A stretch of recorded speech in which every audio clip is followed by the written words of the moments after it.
In today's video, I will walk you through how to compare stocks in Yahoo Finance charts. Start by going to Yahoo Finance in your browser. At the top of the page, locate the search bar and enter the name of the company or its ticker symbol. Once the suggestions appear, select the stock you want to work with. This will open the quote page, where you will see an overview and a chart preview. To access the chart tools, click on the chart. If the chart does not expand automatically, look around the chart area for a button labeled Full Screen or Advanced Chart and select it. This will open the full chart interface. Once the chart is open, look near the top for the comparison controls. Depending on your layout, this may appear as a compare button, a plus icon, or an icon with overlapping lines. Click on it to open the comparison panel. Inside the comparison panel, you will see a search field. Begin typing the ticker symbol of the stock you want to compare with your original stock.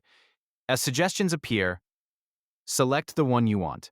As soon as you make your selection, the chart will update and display both stocks together. Each symbol on the chart will have its own color and label so you can easily tell them apart.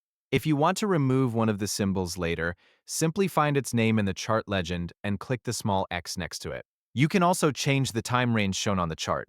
Use the available time period controls to switch between shorter and longer ranges. The chart will update automatically and continue showing both stocks together for the selected period.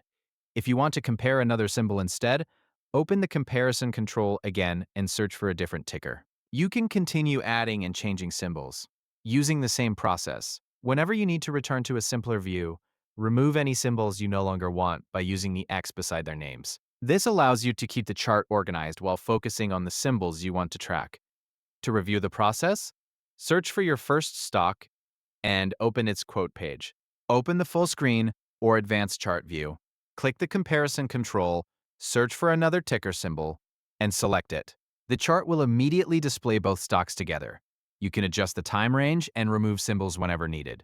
That is how you can compare stocks in Yahoo Finance charts and view multiple symbols on the same chart. Thank you for watching.